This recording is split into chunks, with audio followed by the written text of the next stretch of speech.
toutes, bienvenue sur la chaîne Happy Prof. Je suis Stéphanie Chauvel. Et je suis Valérie Renaudot et nous sommes toutes les deux professeurs et formatrices académiques. Alors aujourd'hui, Stéphanie, un autre épisode sur le conseil de classe. Un autre épisode sur le conseil de classe avec une focale sur une pratique d'un établissement concernant le conseil de classe de 3e et plus particulièrement celui du 2e trimestre. Cet établissement a en effet voulu mettre l'élève au cœur du conseil de classe et donc l'engager dans sa scolarité et son parcours à venir. Concrètement, comment est-ce que ça se passe dans cet établissement? Les conseils de classe du 2e trimestre ont lieu entre 13h et 15h. L'équipe pédagogique est au complet sur la première heure entre 13 et 14 et en fonction des emplois du temps de chacun, évidemment, le conseil est placé pour qu'un maximum d'enseignants soient présents. Les élèves vont passer devant le conseil de classe, vont énoncer leur souhait d'orientation après leur classe de 3e. Ils peuvent faire état d'hésitation, de leur hésitation entre plusieurs choix et demander les conseils du conseil de classe. Par exemple, une élève qui va souhaiter passer en seconde générale mais qui sait que ses résultats sont un peu justes va pouvoir demander l'avis du conseil de classe. Alors le conseil de classe est donc une étape du parcours à venir de l'élève. Il répond à deux grands principes, c'est-à-dire permettre à l'élève d'élaborer son projet d'orientation scolaire et professionnelle et individualiser le parcours pour chaque élève en fonction de ses besoins. Alors pourquoi une telle démarche?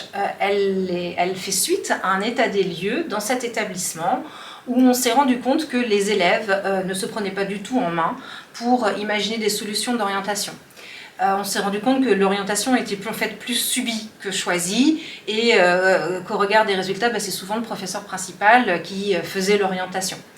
On s'est rendu compte également dans cet établissement qu'il y avait peu de confrontation avec le principe de réalité et que finalement, ça faisait des années que les élèves passaient d'une classe à l'autre sans véritablement poser de questions et qu'ils ne voyaient pas en quoi l'orientation finalement en fin de 3e changerait cet état de fait. Et ils se sont rendus compte également qu'il y avait peu de motivation et vraiment peu d'ambition scolaire et que souvent il s'agissait d'une reproduction du schéma familial. Alors qu'est-ce que cela a changé concrètement? Tout d'abord, un changement de temporalité. Les élèves de 3e doivent être prêts pour la fin du 2e trimestre, donc lors du conseil de classe, à faire état de leur souhait d'orientation face et à répondre aux questions de leurs enseignants et du chef d'établissement. Donc ce conseil de classe est une grande répétition du conseil de classe de 3e trimestre où les vœux définitifs vont être validés ou non. Donc la temporalité est clairement marquée. Un premier trimestre qui est le temps des recherches, des découvertes, des questions et un trimestre 2 qui va être le temps des choix, des décisions, le temps de prendre la parole face aux enseignants et aux chefs d'établissement. Ce nouveau conseil de classe s'est traduit par un engagement beaucoup plus fort de la part des élèves mais également de l'équipe. En effet, les élèves viennent devant le conseil de classe avec un ou des projets à présenter et savent qu'ils auront en retour des avis et des conseils. Le conseil de classe n'est plus du tout alors vécu comme un tribunal, mais bien comme un lieu de discussion et de conseil. Il n'est pas rare, en effet, par exemple, au détour d'un conseil de classe dans cet établissement, d'entendre des enseignants dire « mais tu as pensé à… » ou bien « moi je te verrais bien là, tu sais, tu connais le lycée, etc. » Ainsi, l'orientation n'est plus seulement l'affaire du professeur principal, du chef d'établissement et ou du psy-EN, mais ici, tous les enseignants vont pouvoir donner leur avis et compléter les souhaits de l'élève. On s'adresse à eux comme à des élèves responsables de leur orientation. Ce passage à l'oral est le résultat d'un long travail sur 2 trimestres. L'élève est enfin en mesure de présenter un ou des projets d'orientation ou une stratégie d'orientation, ce qui va les mettre en valeur. Alors, il est vrai qu'un élève qui se destine à une seconde générale et technologique a bien moins de travail à fournir qu'un autre élève. Mais quel bonheur et quelle satisfaction pour un élève en difficulté d'exposer au conseil de classe comment il envisage son avenir et les stratégies qu'il va développer pour y arriver.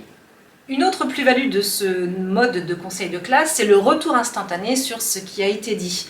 En effet, l'élève va entendre lui-même les conseils qui lui sont prodigués, les paroles ne sont plus rapportées par un délégué, ni déformées d'ailleurs, ce qui était parfois le cas auparavant. L'élève comprend également les attendus en fonction de l'orientation qu'il demande et il va s'engager ou pas d'ailleurs à fournir les efforts pour mener à bien son projet.